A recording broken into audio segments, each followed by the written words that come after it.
لیکن ان کتوں کے اندر اتنی ہمت نہیں ہے کہ وہ اسرائیل کے دہشت گردوں کے خلاف ایک بیان دے پائیں۔ دنیا میں اتنے اسلامی ممالک ہیں، مسلمانوں کے اتنے ملک ہیں، اور اتنی اچھی ارتھ ویوستھا ہے، اور اتنا پیسہ اور اتنی دولت ہے کہ یہ ظالم دنیا کے اگر عیاشیاں چھوڑ دیں، یہ مسلمانوں کے نام پر کلنک، یہ کتے اگر عیاشیاں چھوڑ دیں اور اپنا ضمیر بیچنا چھوڑ دیں، اور اگر ان کے اندر اسلام کی محبت اور مسلمانوں سے پیار ہو، تو ایک دن کے اندر اندر اسرائیل سے لے کر امریکہ تک یہ ساری دنیا کو گھٹنے ٹیکنے پر مجبور کر سکتے ہیں۔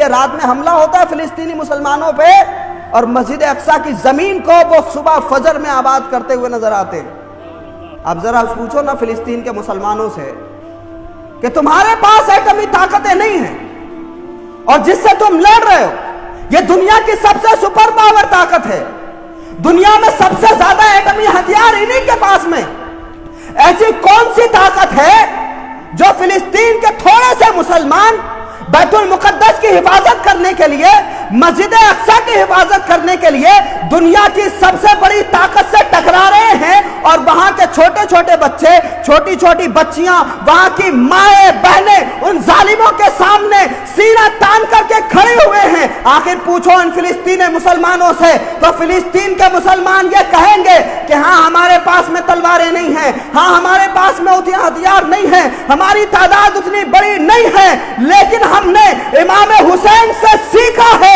کہ تمہیں لشکر نہیں دیکھنا ہے، بلکہ اپنے اندر ایمان کی مضبوطی کے ساتھ میں اللہ پر بھروسہ کرتے ہوئے کھڑا رہنا ہے۔ جو اللہ پر بھروسہ کرتے ہوئے کھڑا رہتا ہے وہ مر کر بھی ہمیشہ کے لیے زندہ ہو جاتا ہے۔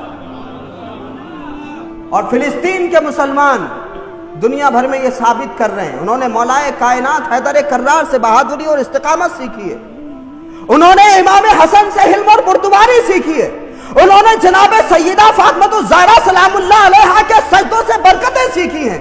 اسی لیے رات میں حملہ ہوتا ہے فلسطینی مسلمانوں پہ، اور مسجد اقصی کی زمین کو وہ صبح فجر میں آباد کرتے ہوئے نظر آتے ہیں۔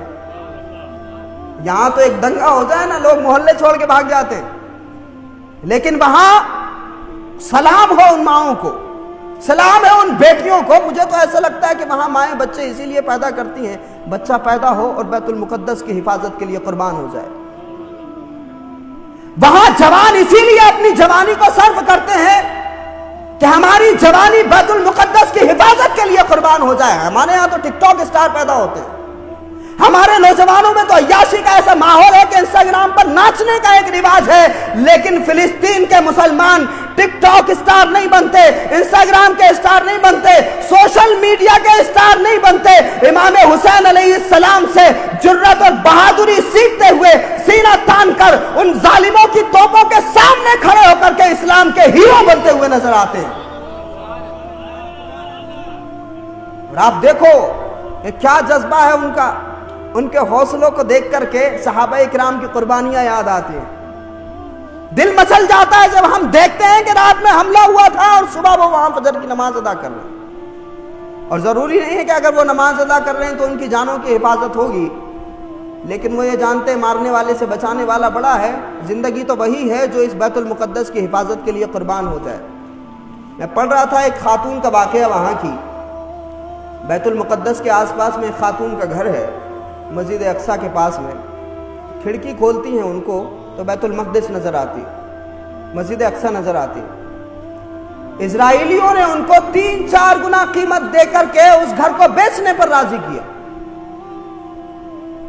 لیکن اس خاتون نے وہ گھر نہیں بیچا، شوہر نہیں ہے اس کا، اس خاتون نے وہ گھر نہیں بیچا۔ پتہ ہے کیوں؟ کیونکہ جب وہ کھڑکی کھولتی ہے تو اس کو بیت المقدس کے خوبصورت نظارے دکھائی دیتے ہیں۔ اس سے یہ ثابت ہوتا ہے کہ وہ مال سے زیادہ، جان سے زیادہ، دولت سے زیادہ مسلمانوں کے قبلہ اول بیت المقدس سے محبت کرتے ہیں۔ ہم بھی تو ذرا دیکھیں نا، ہم کیسے حالات میں جی رہے ہیں۔ ہمیں ان سے سیکھنا چاہیے کہ ایمان کیسا ہونا چاہیے، یقین کیسا ہونا چاہیے، اللہ پر بھروسہ کیسا ہونا چاہیے، استقامت کیسی ہونی چاہیے۔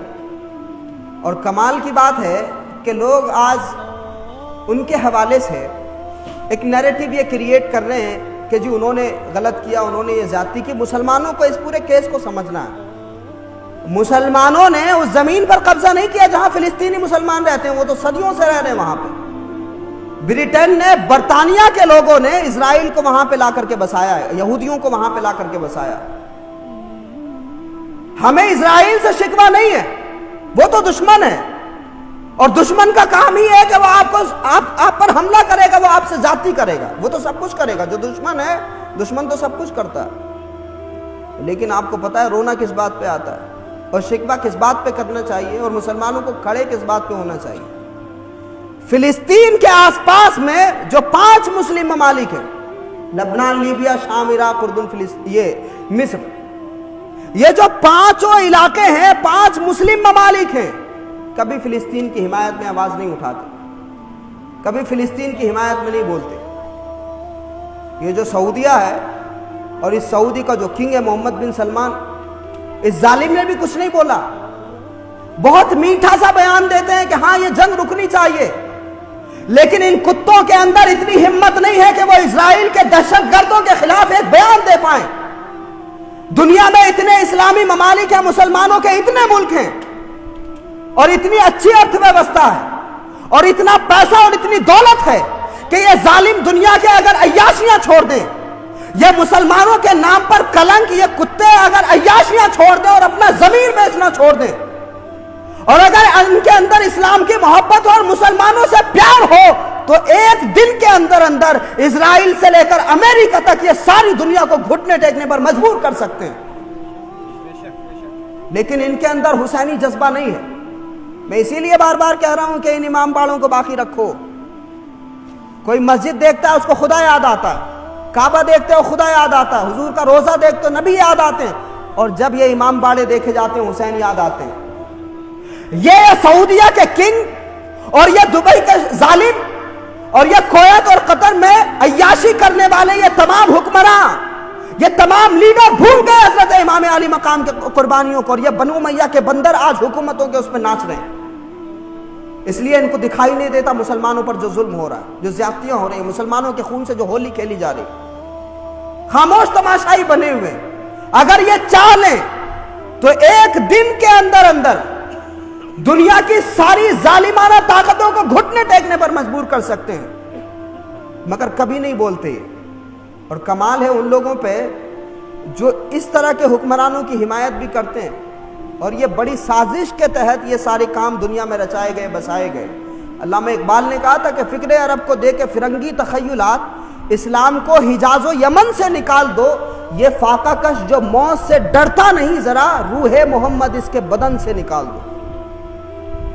یہ یہودیوں کی ایک بہت بڑی سازش تھی، یہودیوں کی ایک بہت بڑی سازش تھی کہ مسلمانوں کے دل سے روح محمد کو نکالا جائے، کیونکہ یہ مسلمان رسول اللہ سے اپنی جان سے بڑھ کر کے پیار کرتا ہے۔ ان کو عیاشیوں میں ملوث کیا جائے، ان کے اندر دولت کا لالچ پیدا کیا جائے، ان کو بڑے بڑے محلات دیے جائیں، ان کو عورتیں دی جائیں، اور وہی عورتیں، وہی محلات، وہی دولتیں ان کو سپلائی کی گئیں، اور یہ ظالم بھول گئے ان کو جبے کے علاوہ اور سر پر کپڑا رکھنے کے علاوہ اسلام کے نام پر کچھ دکھائی نہیں دیتا اور کچھ سمجھ میں نہیں آتا۔ دنیا بھر میں ہر جگہ مسلمانوں پر ظلم ہو رہا ہے۔ شام برباد کر دیا گیا، اردن برباد کر دیا گیا، فلسطین برباد کر دیا گیا، یہ سارے کے سارے مسلمانوں کے علاقے برباد کر دیے گئے۔ لیکن یہ جتنے بھی حکمراں ہیں، چاہے قطر کا حکمراں ہو، دبئی کا حکمراں ہو، سعودی کا کنگ ہو، یہ جتنے بھی حکمراں سارے کے سارے اپنے منہ میں دہی جما کے بیٹھے ہوئے رہتے ہیں۔ ہم اسرائیل کے خلاف اپنے دلوں میں غصہ بھرے ہوئے، جائز ہے، لیکن اس سے زیادہ ہمیں غصہ ان پر آنا چاہیے جو خاموش تماشائی بنے ہوئے ہیں۔ حضرت امام زین العابدین سید سجاد نے فرمایا تھا کہ کربلا ہو گئی،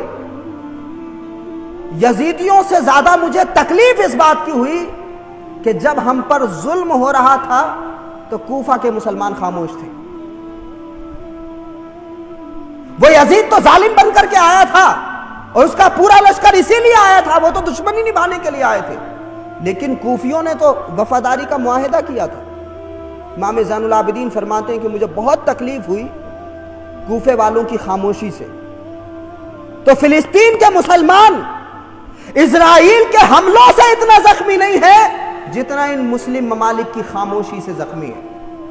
یہ ظالم کچھ نہیں بولتے، اور بات صرف وہاں کی نہیں ہے، بات یہاں کی بھی ہے۔ ہمارے یہاں کیا کم بڑے بڑے مٹھادیش بیٹھے ہوئے ہیں، سب کو قائد بننے کا شوق ہے، جب کریم کھانے کی بات آتی ہے سب سے اگلی صف میں کھڑے ہوتے ہیں، جب دستاریں پہننے کی بات آتی ہے تو آگے کی صفوں میں کھڑے ہوتے ہیں، کرسیوں پہ بیٹھنے کے لیے یہ کتے بلی کی طرح لڑ رہے ہوتے ہیں، مگر مجال ہے کہ کسی ظلم کے خلاف آواز اٹھا دیں،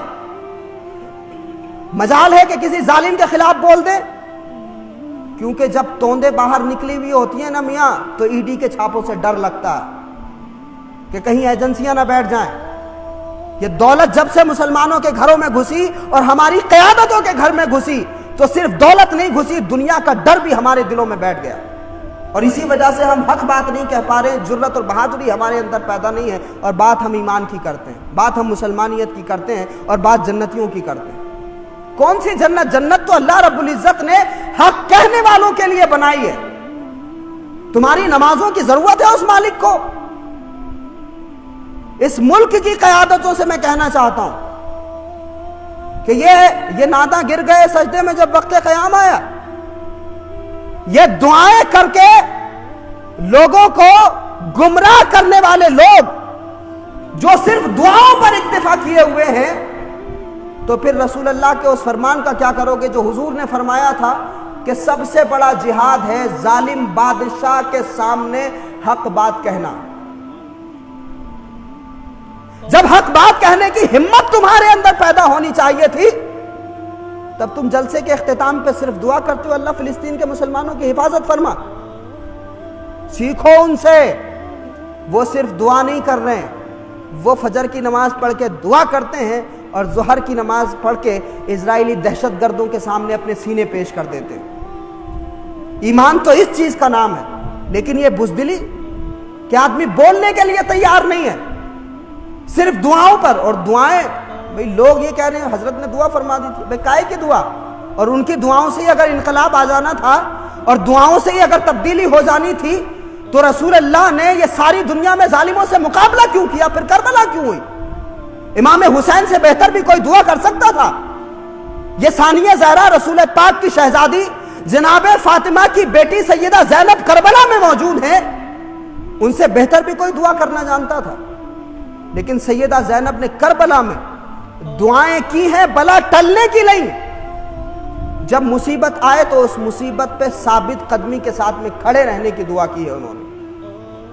لیکن یہ جو کچھ ہمارے ملک میں ہو رہا ہے، ہماری قیادتیں اپنے منہ میں ان تمام معاملات پر بھی دہی جمائے ہوئے بیٹھی ہیں، اور جو کچھ فلسطین میں ہو رہا ہے ان کے خلاف بھی کوئی بولنے کی ہمت نہیں کر رہا۔ تو یہ حالات ہیں ہمارے۔ تو ایمان، یقین، یہ ساری چیزیں سبحان اللہ کہنے تک محدود نہیں رہنی چاہیے، عمل کی دنیا کو ہمیں آباد کرنا ہے۔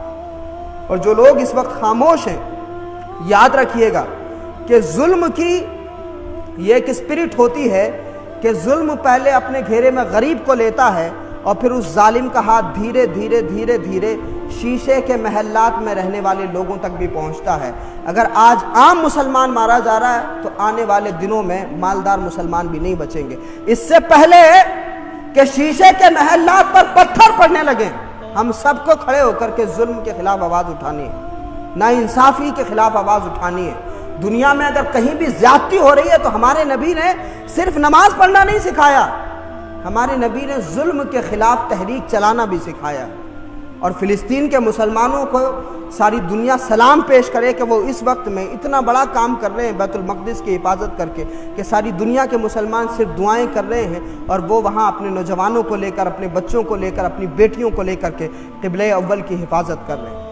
ہمارا سلام ہے ان تمام لوگوں کو، اور کوششیں ہم سب کریں، اپنی دعاؤں کے ساتھ ساتھ میں ہم سب کوششیں کریں کہ ہمارے اندر بھی وہی ایمانی جذبہ پیدا ہو، وہی غیرت ایمانی پیدا ہو، اور وہی استقامت، جرت اور بہادری پیدا ہو، اور ہمارے ایمان کو بھی اللہ رب العزت وہی یقین کی دولت عطا فرمائے جو امام عالی مقام کو اللہ نے دی تھی اور جو فلسطین کے مسلمانوں کے اندر ہم دیکھ رہے ہیں۔